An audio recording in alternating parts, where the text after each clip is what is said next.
Welcome to Richard, and Karl present Deep Space and Dragons. I'm one of those two people I mentioned. And I am the other Echo. And on today's episode, we're going to be talking about sticking the landing. But speaking of sticking the landing or failing too epically, what's new in the Karlverse? Wow, you're just assuming that I failed on one of my projects or something? Is like, what's... You could have stuck the landing. Did you stick the landing? Well, no, yeah, I've definitely lost focus. I've been at this too long. But no, I mean, I could still stick the landing because, like, I managed to forget to get the reflective, like, the aluminum tape from my parents' house. I should get that for my artificial window. Oh, like the parabola window. The magical parabola window of magic? Yeah, where you shine a light from the focus of a paraboloid, and then it reflects back collimated to simulate like the rays of the sun, because the sun rays travel so far to hit Earth that by the time they hit Earth, they're mostly parallel. And then you run that through like a filter to emulate the Rayleigh effect, I think it is. Anyway, it's the effect that makes the sky blue, so then you get the proper color profile of the sun through the window. And I have the LED wired up and at least relatively close to the focus, but now I have to actually like stick the landing. I have to make the satellite dish reflective to make sure that it actually is collimating the rays. All right. So I mean that's a landing I could definitely still stick. Fair enough. It sounds like you've made some good progress on sticking the landing for your project, though. I agree. So, there, Richard. What's new in the Richardverse is I'm just going to go super personal and tell a bunch of personal stories because I can. So, Recently, as you're aware, I had a nice, polite mutual breakup where we decided we work better as friends. And in order to stick the landing, we had a little get-together of tacos and things for my birthday. And it was it was like a gathering. We opened some gifts, we ate some tacos, drank some bubble tea, reminisced. And it was a very nice transition of relationship. Because not every couple gets married. But it was nice to sit down, have a get-together, catch up, and there be positivity in the air. So that's sticking the landing. However, as you're well aware of, an associate of mine who shall remain nameless' book, who pesters me 5 or 6 times a day about progress, and I hope if they're a fan of this podcast, I apologize for the call-out. But there's my ex-girlfriend, my good friend, my brother, and me sitting around a room. And I mentioned that I said to this poor new author that my actual breakup was easier. So my ex is laughing, because our breakup was smooth, about how hard it is for me to dump this editing project, and said, and I quote, "That's like third-degree burns of my actual breakup was less stressful than ending this project with you." But my savageness aside, I had like a heart-to-heart with them about, I'm busy, but I can help you out once a week, but I do work full-time and I'm making my own book. But for sticking the landing, I wrote the last sentence of my rough draft. It's in Richard speak right now, so the number of typos and errors would actually cause most authors to have a mild aneurysm, but I have 100,000 words of book. I tried to read the first draft of The Waltz of Blades, and yeah, you're right. Like, I mean, it is... I could kind of sort of figure out what's going on, but there's definitely a lot of, like, insert joke here, insert fight scene here. Like, I literally... also just, like, random gibberish sometimes. What's kind of funny is, so one of my placeholders is whenever I want a witty comeback, I just put an F-bomb in as a placeholder. So when I was talking with this person about their book project a while back, and I had said they were dropping F-bombs left and right because they wanted to up the maturity level out of it, which that does the exact opposite. I could tell them with full confidence I use it as a placeholder dialogue because it's so lazy. Because to like loop back around to Arrested Development, which actually stuck the landing, which I'll get into later in this episode, a well-crafted burn can be so good. If you take the time to set something up and then have the payoff in dialogue, you can elevate your dialogue. My personal favorite being that they did a whole season in Arrested Development of him hooking up with someone who was British and they couldn't tell they had the mental capacity of an 8-year-old because of their accent. So the next season they could drop that whole situation was retarded. And as like a pun, that was so bad, so profoundly bad, that it made me laugh and choke on my drink. So when someone just drops F-bombs in dialogue, I'm like, no, you can do better. You can do so much better. Well, I mean, Arrested Development is a masterclass in setting up those punchlines, though. Like, some of them are just so good. Oh, absolutely. So that's what's new with me is my breakup has successfully shifted to a friendship, which is where we both agreed we wanted it to be. My my rough manuscript has been finished, even if it isn't. It's better Richard speak because I've been writing for 3 years now, but it's still most definitely Richard speak. And I can open my victory bottle of champagne. But before I can get around to that, oh yeah, I made it like a birthday bandit. I got gifts. Oh yeah, I guess my birthday happened. That's also new with me.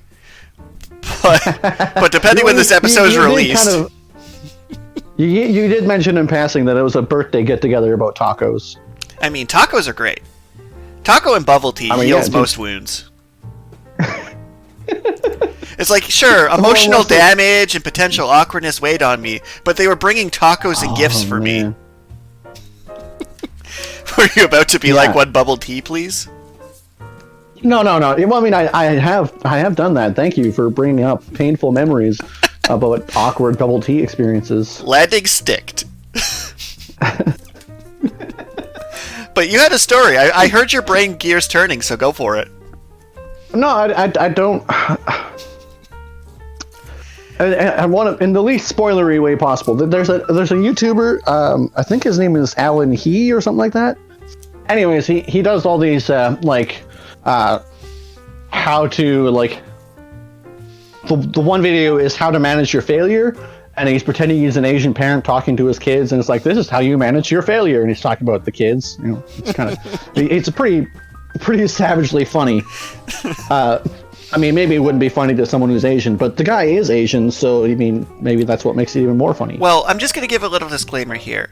Note, the views expressed in this podcast are me and Karl impromptu talking. If we say something that accidentally offends somebody, or touches on something toxic, especially while referencing comedy from the 90s, please feel free to call us out on it. We will apologize. We're not stuck to our views. We're not trying to make moral or ethical points. We're just trying to have a nice, candid, casual conversation. So feel, by all means, to post hateful comments on our videos, or positive ones. So this YouTuber's one of his favorite catchphrases is emotional damage. He just says emotional damage. And I mean, I say 2d6 psychic damage, but yeah, it's like, you know, when you're waiting in line at the grocery store and then leave your kid at the checkout to go grab something, and then it causes some emotional damage. That's how you manage your children. Is his. Anyway, more to the point, you said emotional damage and made me think of that YouTuber, and then also made me think of Doctor Strange and the Multiverse of Madness, because I had a hard time not just yelling out emotional damage when they defeated the villain with emotional damage. I do love that. So, just a completely tangent with nothing to do with everything before we get into the episode proper. So, I've been running a play-by-post D&D group, and feel free to watch our Dungeons & Dragons and Karl's episode from a couple weeks ago. And so, there's a Jabberwocky, because they printed this from the Feywild book, and it has an actual Jabberwocky from the poem Jabberwocky. Okay. So the Jabberwocky, in its stat block, it says, when a Jabberwocky picks a target, it hunts it until it's killed and devoured. Okay. So there's this Jabberwocky. So this party member gets murdered and devoured, makes a contract with a bunny god, and comes back with 1 hit point, and the Jabberwocky changes its target. So are you familiar with the super tetanus pitfall trap? Yeah. The party member grabs its tail and is like, I want to shove this dragon into the super tetanus spikes. Okay. So they roll its athletics versus the dragons for grapple rules as written. Nothing sketchy happening here. Jabberwocky gets a 3, so it has a total of 15. Person gets a 16, giving them a 25. And he Bowser spins and throws this Jabberwocky into the super tetanus spikes. He fails his con save and has used up all his legendary resistances. So this Jabberwocky has super tetanus. Super tetanus so bad that your muscles spasm and you take what, like 2d10 damage a round or something like that? You only make the save at the end of each minute. So this poor dragon, which I put next to a Volpal Sword because Volpal Sword comes from the Jabberwocky poem, and I'm like, oh man, my poor Jabberwocky. I've never felt bad before, but this rabbit got back up with 1 hit point, grabbed him by the tail, and yeeted him into spikes. Like, so long a Bowser. I know that has nothing to do with this episode, but it just makes me so happy. This play-by-post group full of writers just comes up with the best things. Like, they literally wrote a poem, too, where, here's a quote, around goes the one who loves to hop. It'd be a shame if you had to make a sudden stop. Let's go of the dragon's tail. The Jabberwocky flies through the air, before falling directly into one of the sword pits. It screams a jarbled, nonsensical rendition of the poem he's been reciting. Disease seeps into his body like a snake through the cracks of an open window. Right? That is a pretty savage and poetic way to attack someone. Holy. I really hope that's the how do you want to do this for this Jabberwocky, because I have to wait for everyone to post their rounds and then put it through initiative order for this play-by-post. But man, that's just one of the best kills of all time, really. It's funny, I let him take a pact of Warlock to gain 1 hit point. Well, he got the new hit points from the class level, it was a whole thing. Gonna punish him with it later. Anyway, back to our topic of things that stuck the landing. For the record, that's how the Jabberwocky dies. Stuck the landing perfectly. Perfect ending for the Jabberwocky. Right. So I'm going to open up this topic with a series that stuck the landing 3 times successfully, arguably 4. So Dragon Ball, the original Dragon Ball, Goku and Chi-Chi get married, they glue Fire Mountain shut, and they retire to a cottage. Decent ending. Well, okay, the gluing Fire Mountain shut was actually filler, which is kind of interesting because most of the time filler doesn't make for a good ending, i.e. Full Metal Alchemist. But I will say that the filler that they added at the end of Dragon Ball was actually a pretty nice poetic ending. So I started going through original Dragon Ball in the background because I can. Mm-hmm. And I'm going to say this, the first 12 episodes of Dragon Ball would be like 18 plus rated in today's society. Like, I cannot believe how much they got away with. Like, it's like Family Guy's cringe level, then Rick and Morty's cringe level, and then above it is episode 1 of Dragon Ball somehow. Like, uncensored Dragon Ball is actually just... I can't believe what was in there that actually got away with being a kid's show somehow. Like, a surprising amount of nudity. Yeah. Unlike all characters. A surprising amount of nudity, people looking underneath people's pants to check their genders. The first episode has a golden shower joke, but moving on from that... Dragon Ball, I think it stuck the ending at the end of Dragon Ball, which in retrospect, definitely. Dragon Ball held up better than Dragon Ball Z somehow, but that's a whole other episode. Then Dragon Ball Z with Goku being dead, Gohan defeating Cell, and then being the hero of the Earth, torch passed dramatically. Solid ending. Cut it there. Yeah, because he ends that with like the salute to his son, right? With the like ghostly salute. Right? Like that was a solid ending. Especially since Gohan was the star of Dragon Ball Z, especially if you watch it in a vacuum. So it was actually like perfect. Then they resurrected and the Buu Saga is a whole thing. But then it ends with Goku flying off with Oob to train humanity's defender. Everyone pretty settled. I'm like, okay, that's an adequate ending. Dragon Ball Z's actual ending was pretty adequate. Right. Earth gathered all its power to make a spirit bomb because it's like Earth saved its damn self. And then Oob was to represent that change of Earth being able to stand up for itself now. That was okay. Right. It was a weird direction for the show to go, but I was fine with that. And then Dragon Ball Z ends with him riding off on Shenron into the sunset. Dragon Ball GT, you mean? Yeah. So that wasn't a terrible ending either. Like they mostly stuck the endings. But to flip-flop this, I'll let you bring up the next topic of something that did not stick the ending. Something that I did not like the ending of Bleach. Yep. That was a bad one for sure. I still can't tell you what happened. There was a sword in the sword, and the guy that saw the future couldn't see the second sword for some reason. Because Aizen hypnotized him, even though he should have known that Aizen hypnotized him. Also, then they had like a time skip, and they did a Boruto sorta, kinda. And I think his like infant son like blew up the bad guy's chakra eyeball after he became God or something.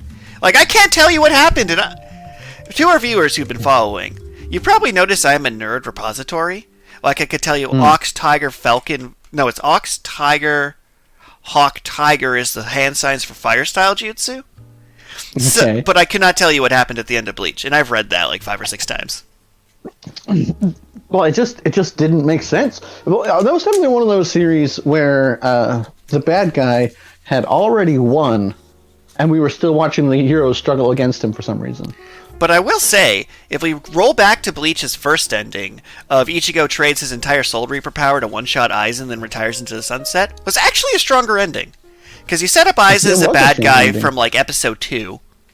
Well, actually, it's more like they set up Uehara as the main character from like episode 2. So episode 1 has Ichigo and Rukia. Then this Uehara guy shows up being sketchy in the background the entire show. And then the actual show is Uehara and Aizen playing chess with Ichigo on the board. So for it to end with Uehara defeating Aizen with a cheap shot after Ichigo plays that out, that was actually a really poetic ending.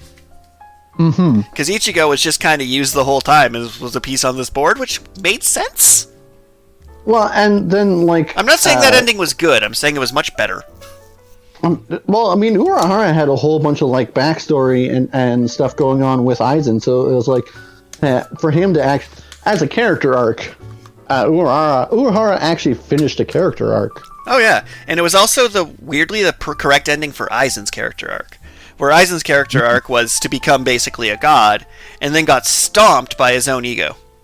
Because he didn't lose to Ichigo pulling out more power. He lost to being arrogant when Uehara cheap shotted him. It was like, for the king of cheap shots, Aizen being defeated by a cheap shot is actually perfect. Although, so sad that Jin didn't actually successfully cheap shot him. Although my brother, having recently rewatched Bleach, pointed out that Jin didn't actually die. That's true. So what we're actually hoping is it was a quintuple fake out, and then in like the Bleach sequel with the Hell Arc, then at the very last moment, Jin actually gets the final kill on Aizen. Because I mean, the commitment to the bit, that scene was glorious. But that scene was glorious. So Bleach, we're going to say bad ending, but they could have ended it earlier, and also they're bringing it back, and they might be able to stick the landing this time. Who knows? Well, isn't it bringing back just the Quincy arc, though? The manga's also starting back up with a Hell arc. Oh, right. Yeah. Because he said he was going to write the whole thing and then release it weekly. Which I feel like is true. That ending, if that ending was as rushed as I feel like it was, maybe that's why it was nonsense, is it's like, yo, end your 5,000 word series right now. Go. It's like, but I got like things to do and stuff to pay off. Alright, I'll just shove it all in one chapter. Like, that fight was so short that ended Bleach, for how long fights in Bleach go. But let's move to the series we mentioned earlier. The first Full Metal Alchemist ending, where they go through the gate and end up in World War II Nazi Germany. Stuck the landing for sure. Like, they just had no idea where this show was going at all. Like, there's a bit like, it's like, yeah, Elphaz is a Philosopher's Stone, and the Homunculuses are dead relatives brought back. And they did the same thing the Cowboy Bebop live-action show did to kill itself. So, a lot of times what other writers will do who aren't the original is they'll take loose ideas and try and connect them into a cohesive narrative. Right. But sometimes in a narrative, things just happen that aren't related. So Full Metal Alchemist, like, okay, we're going to make his father this, we're going to make his brother a homunculus, we're going to make sure that the homunculuses are dead people, so we can bring his mother into it and his sensei's kid, and they basically took every stray plot thread in it and tried to weave it into an ending, and then just ended in World War II Nazi Germany. Right. Where in the original cut, a lot of these details weren't about weaving the story together, but it's that all the side characters came together at the end to Machine Gun God. So it wasn't actually about the resolutions of those subplots, it was about the characters in them. Right. So... yeah, well, that's kind of like what I was saying about filler. It's like the final 3 episodes of original Dragon Ball are one of the exceptions to the rule, but in general, it's very difficult for a new writer to take over a project and not feel compelled to try and pull absolutely everything together, like you say. And so then they end up not sticking the landing because they didn't actually get the sense of direction to where it was going, you know? You see, what's interesting for Naruto, because this is turned into a Shonen Jump's ending episode, which I'm fine with, or like a manga ending episode, because we simply don't have the clock to talk on every long-lasting series that had an ending. Might touch on Avatar a bit, but well, first I'm going to say Full Metal Alchemist Brotherhood without going into too much detail. The original ending of every single character coming together to slowly beat up God, and then the perfect symmetry of... So the story starts with Edward sacrificing his arm to save his brother, and ends with his brother sacrificing his body to bring back Edward's arm. That's just perfect symmetry. Like, everything in that played out perfectly. But now we go to Naruto, which had a weird problem. The original ending of Naruto and Sasuke blowing off each other's arms in the valley for their third rematch, that was great. That was one of the best fights ever in that series. Right. Like, every single panel was sweet. But they tried to wrap up every other plot thread, which resulted in them like being like a Final Fantasy-esque fight the boss, then fight the true form, then fight the boss's absolute true form, then fight its absolute final form. And they're like, oh yeah, chakra comes from aliens from space. Also this happened, also this, also everything's connected, also you're the reincarnation of this. I'm like, you did this to yourself. You did not need all these plot threads. Because the story... We didn't need to wrap up all the plot of the story, we needed to wrap up the character arcs. And a lot of the good endings wrap up character arcs rather than plots of stories. Yeah, that's true. It is definitely more about wrapping up a character arc than, like, having a few loose ends at the end of your story. Just kind of enables you to then, like, maybe make sequels or spin-offs. But closing your character arcs is just, it's way more satisfying for the consumers. To, like, directly pivot into Avatar: The Last Airbender, because I brought it up. So, there was 3 final battles that happened in Avatar. The first was Avatar Aang fighting the Fire Lord for the fate of the world. That fight was actually kind of lame. Like, it was their most high-budget anime thing. But we didn't actually know much about the Fire Lord to be really invested in that one. Not really. He just kind of lurked ominously. But what made that compelling was his moral conviction to not kill him. Right. But it didn't end with what feels almost like a bit of an ass pull at the end of Aang's thing is, good thing I had this magic not killing power. Because, you know, had he actually had to decide that he's the Avatar above being a person and just ended him, would have been a stronger ending, but I don't think they could have got away with it on Cartoon Network. Probably not. But to follow up on that one, Zuko plus Katara fighting Azula in the Fire Palace as she goes mad, and him getting hit in the chest by lightning that he didn't manage to redirect because he was jumping in front of someone whose family had been hunting for the whole show. That was beautiful. Every part of their fight was poetic. It followed like 3 characters' arcs coming to a conclusion. And that part was amazing. And then Sokka and Toph were just on a airship, I guess, doing things. Yeah. So I'd say like they stuck 2 out of 3 endings there, which was lovely. But then Korra just biffed the ending hard. Well, actually, Season 1 Korra had a pretty solid ending. It just didn't... Season 2 of Korra was just terrible. Yeah, I would tend to agree. Season 2 was pretty rough. And then they kind of do a bit of return to form for Season 3 and 4, but by that point it was kind of like trying to reanimate a half-dead corpse. Now let's go to Kaido, because I know you want to talk about Kaido. Oh, Kaido, the right answer? So give a quick summary, and I'll chime in where necessary, because you have a full rant for this one. Well, I mean, I don't necessarily have a full rant. It's just, like, it's such a unique premise, because a being from a higher dimension comes to Earth and offers, like, all sorts of, like, free higher dimension abilities, like free energy and stuff.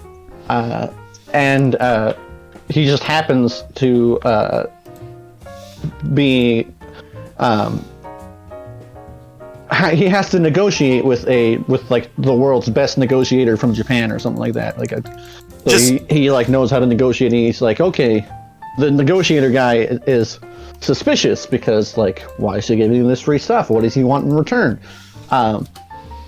And so it's this like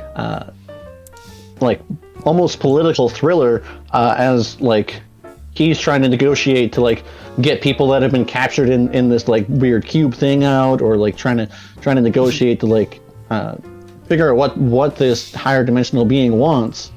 And I mean, in the end, the higher dimensional being just wants to like basically wipe out humanity by pulling him into the higher dimension. And the reason his motivation for that was because he was all-knowing. He was effectively bored, and adding them in would add fresh chaos. Mm-hmm. Which, I mean, like, he was a fine villain, and it was very, very compelling. But they did not stick the landing. No, because then it turned out that the negotiator guy's girlfriend was also one of these higher dimensional beings. And then they had a kid together, and then through time travel shenanigans, one of their friends raised the kid in a hyperbolic time chamber so the kid could come back and be like, yeah, because I'm a combination of this dimension and the higher dimension, I'm better than you. And what sucks about that ending is because the show is about negotiation, as weird as this sounds, I would have been fine with the nihilistic world ends ending because we lost the negotiation. Mm-hmm. Like, it's bad would have been more satisfying for the world to end than the ending they gave us. To follow up on that one, I'm going to go to an anime classic that I cannot believe stuck the landing. So in Neon Genesis Evangelion, the original run, they ran out of money, so their last 2 episodes were actually just flashbacks and voiceover over static screens. Okay. Which was terrible, but was kind of trippy. Then they got the budget to do a big movie ending, and they literally did the Rocks Fall, Everyone Dies ending, the anime, where all of mankind just got turned into red goop and died because we deserved it. Oh. Which was a fitting ending for the series about angst and depression. Like, it was kind of like a weirdly perfect ending, despite it being dark as all heck. Right. So then they reboot the series with 4 movies. But then it turns out the reboot movies are a literal reboot because of how the last one ended with the apocalypse. It reset time and it's just going through it again. Right. And the series stuck the landing. 10 years, 3 bankruptcies later, it actually had a satisfying conclusion, and I'm in shock. I legitimately did not have any faith you could end something after resurrecting and killing it 4 times over. Like, ooh. It was shocking they stuck the landing. Man, another series that I think stuck the landing, I don't know. Did you actually watch all of Speedgrapher? Yes. Because I thought that ending was fantastic. I mean, it was a little bit dumb that the main character goes blind, but like... But also kind of fair. That was just kind of fair, yeah. But like, the villain's plan was just so... spoiler alert, because he is one of my favorite villains of all time. I mean, this will probably bring up Gundam next because of your favorite villain, but... How dare you? The villain, Mr. Sweetengu, his plan was to get the Japanese government to overinvest into his pharmaceutical company, liquidate all of the pharmaceutical company's assets, and put them into a big tower, and have the American government come and blow that tower up. And just so happened that all of the government was also in the basement of that tower having a giant drug orgy party. So the best and thing they all about just blow up and die. The best part about Speedgrapher's plan is this is a series where we gave people superpowers because it's an anime and you have to. Mm-hmm. But that they blew up the money, like physically just blew up billions of dollars because they liquidated it all as cash, then blew it up. It's like, this works in any setting for any reason, and his evil plan wasn't superpower themed or based. He just gathered all the money and then blew it up to cripple the economy. And I'm like, wait, your plan is so much a higher level than this show is that has elevated you. Well, and it's like he had these like super like cool like blood wings, and he could like shoot blood bullets at people, and he could like cut diamonds with his blood wings. Like, he was like overpowered as all get up, but like his plan didn't revolve around his superpower either. Like, he made a plan to destroy the economy, and then got the American government to blow up, to essentially nuke Japan's economy completely. But as much as you're like, yeah, next he's going to go to Gundam, honestly, I'm going to briefly touch on Gundam, but not too much, because Gundam can't stick the landing because they keep resurrecting it and keep it going. And no enough. Individual Gundam series other than Gundam Wing Endless Waltz ever stuck the landing. Gundam Wing Endless Waltz was like, and war's over, and we threw all the mobile suits into the sun, and they were never seen again. So, Gundam Wing actually stuck the landing. Gundam Ironblood Orphans had a really shaky second half. And I'm not going to spoil it, but it stuck the landing because I did not see the ending coming, but it made perfect sense. You You know how, like, yeah, okay. the moment where it's like, how did the villain not win? They should have clearly won. In Iron Blood Orphans, the villain clearly wins because they should have clearly won. But the heroes managed to buy exactly enough time to get their objectives met, even if they all died horribly. But, yeah, okay. sticking the landing, I'm going to go Code Geass, where Lelouch is my favorite hero villain, who actually successfully managed to conquer the entire world as a tyrant, to then stage his own murder, to then end all tyrants. So it's the layers to that is just so beautiful. It's like, okay, you ended the series by having his best friend murder him on stage, deliberately, to then scam the entire world into peace. That was great. Also, spoiler warning for this episode. Half an hour in. But so, like, I mean, I guess technically true that like Gundam just keeps coming back, but I just thought you really enjoyed when Char's counterattack. Like, I thought that was kind of the ending of the original Gundam series. Yeah, but they retconned it like 4 times, and it just doesn't hold up as well as it used to. Because the idea was, at the end of 4 animes, your 2 side villains of side characters of Char and Amuro become the main characters again, have the dramatic fight, slams into an asteroid crashes into the planet, good ending. But they retconned it that the power of love and friendship stopped the asteroid from crashing in. And then it's like each time they add new details and revisit the timeline, that ending loses its oomph. So like, here's Gundam Unicorn, where we're going to try and end the series again, and I'm like... But then you had to get everything moving again to end it again. This is Hathaway's Flash, where we try and end the series again, but you had to get everything moving to end it again. So it made nothing that felt absolute and made it feel like an ending stick if you keep going into the same universe and casually retconning things. So Gundam is just kind of like, some of the spin-off series, like Seed or Wing, can have decent endings, I guess, but just kind of gone too massive to be satisfying. Kind of like, if One Piece has a satisfying ending, I will absolutely be delighted and in such shock I won't know if I can recover spiritually. Because there's no way they're going to stick the landing on that. I want them to. But once you hit the 1,000 chapter mark, you can't stick the landing. See, that's kind of the thing. Is it's like somewhere between 150 and 200 chapters of source material, it feels like that they lose focus. And it becomes really, really hard to actually, like, pay everything off and still give a satisfying ending that makes sense, you know? Like, to follow up on that directly, so a lot of these animes we brought up had, like, midpoints that felt like they'd be good endings, but then they got forced to continue. Like, let's take Death Note. After L dies, Death Note's over. No one I've ever spoken to enjoyed Part 2 of Death Note, because they had to reset up everything to then end it again. So, Death Note, terrible ending. The Death Note spin-off they did, the one-shot, worse ending. Oh, I mean, you're just saying that because he got screwed over so hard. No, they changed the rules of the magic system midway through because the guy was cheating. That's just petty. Like, you literally explained in your series that you have to change the rules of your series. Now, for good endings, Assassination Classroom. There's only one. Assassination Classroom had a good ending, that's for sure.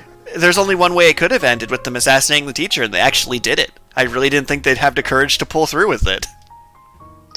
Okay, but so actually, to move away from anime, actually, how much Supernatural have you watched? Enough to know it ended at season 4, and they kept it alive for 12 seasons. I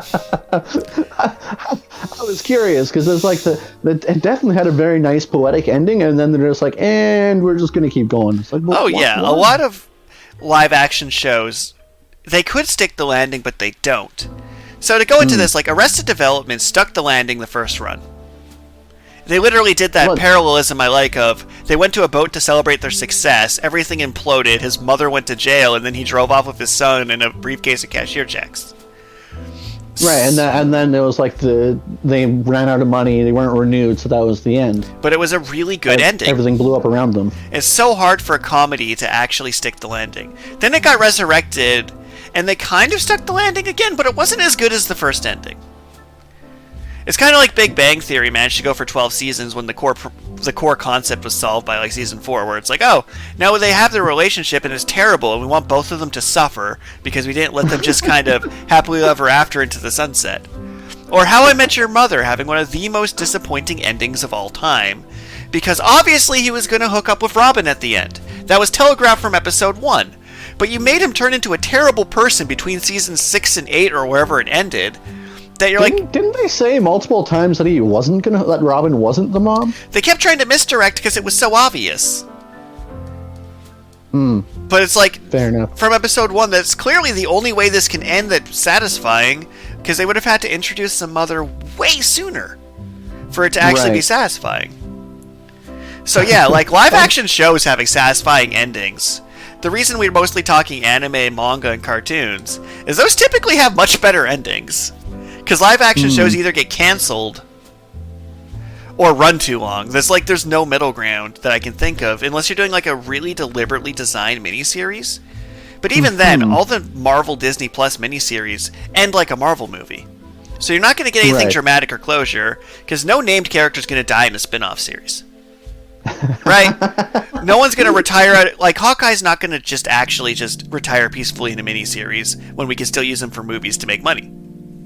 Well, yeah, and like then there's like the shows like Gotham, where it's like it's a prequel show, so nothing new can really actually happen. But then how do you actually end it? Because it's like, do you end it with him becoming Batman? Like that's. And we're not discussing movies here because movies usually have good endings because they're movies. Right, because they have a very clear and concise beginning, middle, end set up from the get-go for the most part. Yeah, but now, like, if we look at things, some long-running TVs, let's take Stargate. Ooh, let's go SG-1. So SG-1 had 2 really solid endings. There's one where literally they have their spin-off series already going. They had both of them running in parallel for a while. And there's like a time travel thing where one of the running joke is there's no fish in the protagonist's pond. They travel through time. They don't remember going on this one last adventure where they homage all their previous adventures. And then a fish jumps in the pond. It's Fade to Black, perfect ending, smooth. And then they resurrected it, rotated out half the cast, and went for 4 more seasons, which were terrible seasons. Because the narrative arc had come to an end. Your protagonist was good. He was ready to retire. And then you dragged the show kicking and screaming alive. Ooh. And then Stargate Atlantis had a worse ending, where they literally packed up their flying alien city, left, and went home. It happened during the writer's strike. It was middle season 4, and they just didn't actually solve any of the ongoing plots. They literally picked up their alien city and went home. It was deeply dissatisfying. Deeply dissatisfying ending. And you know what's a weird one for endings? JoJo's, because each series of JoJo's is a standalone story, and they usually have pretty decent endings. Where literally the only thing they'll leave left over at the end is introducing a new JoJo and calling it a day. Right. So JoJo's I give like a, yeah, you did a great job. Hunter x Hunter, however, had like a decent ending in the anime, but what they don't know is the manga kept going so he could keep getting medical benefits, and just never actually went anywhere, became a different series, and was just awful. Well, so touching on JoJo's for a moment, the Pass the Torch ending, which is something you mentioned for like Dragon Ball, and something that kind of happened with Naruto. Like the Pass the Torch ending is actually a pretty legit ending that really does leave you open to make hopefully good sequels. I mean, however, I need to put a specific pause here, especially being in 2020 plus in our era. The Pass the Torch ending does not have to be the straight people breeder ending. I hate the straight people breeder ending where you pair off every single character to produce a child with the hair-eye color combination of every existing character. That's not how you pass the torch. You don't just have every 2 characters pair off with a love interest. Also, I've said this a few times in Naruto. Mathematically speaking, there needs to be more gay people in that series. That's just basic numbers. You mean to tell me that all 20 of the Konoha graduating class were straight and paired off with each other? Are you fucking kidding me with this shit? That's my one F-bomb, and I stand by it. And then Bleach tried to do the same thing. I'm like, how does that even work? You're ghosts! How did you have the breeder ending? So I deeply disagree with the breeder ending. Pass the torch is when you move the metaphor, the concept, and you have one character carry on the themes, but you move to another. You don't have to have every character pass a torch. Orochimaru does not need a son to carry forward his plot arc into the sequel. Naruto and Sasuke don't need color-coded children to then, I guess, do something. You don't need to do that. You can be much more subtle and tactful with this. Like, Gohan getting the torch was satisfying, because he had earned it. Yeah. Now, if Goten and Kid Trunks, no one likes. Because Goten's just like, ugh, we just made a smaller Goku, why? And it's like, yeah, well, you just arbitrarily pair off characters so they have children for the purposes of a sequel. That's one of the worst endings. Ugh. I definitely do agree, because it's so unnatural. And a lot of sitcoms and things will do the sitcom version of every character has a wedding. And that way you paired off every character on your sitcom together. Big Bang Theory is like, yeah, all 4 socially awkward nerds ended up with supermodels and are miserable in their relationships. Ta-da. And I'm like, oh, good job. You made sure every character had a wedding, even though very clearly asexual character.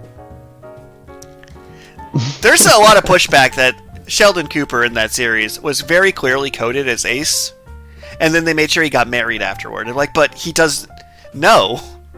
He literally is in a loveless marriage because the writers needed another wedding episode? Are you kidding me? Oh. Although, to be fair, the breeder ending, for the endings I hate, is probably above the Nazi ending, but below the alien ending. It was aliens all along is a terrible ending. Anytime your ending involves introducing... Gundam 00?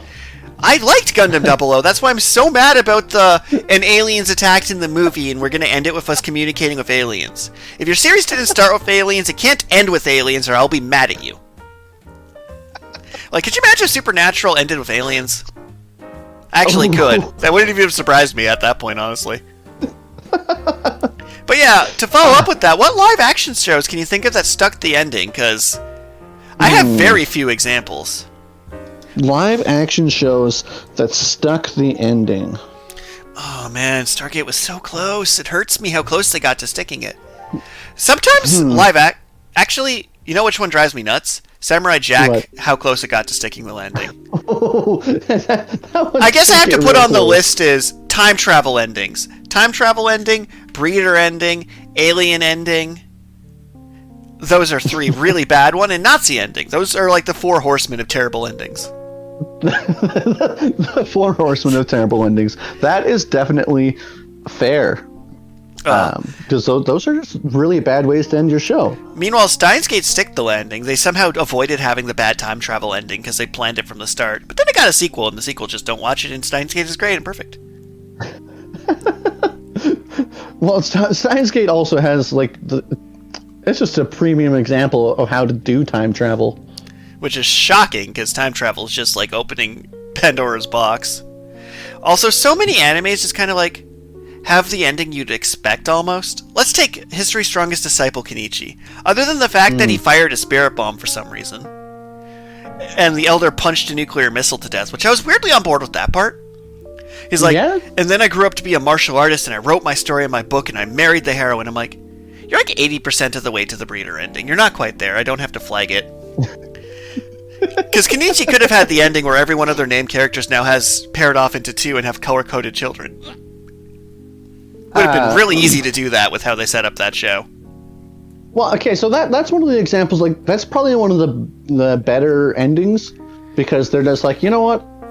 We're done with this plot arc, and we're done with this story, so we'll just give it a nice, and I grew up and lived happily ever after kind of ending. Which is fine. But I feel like a lot of shows, like World Trigger, at this point, I don't know how they can actually have a satisfying ending unless, everybody dies, or they just stop writing it. They're like, and I'm done writing this.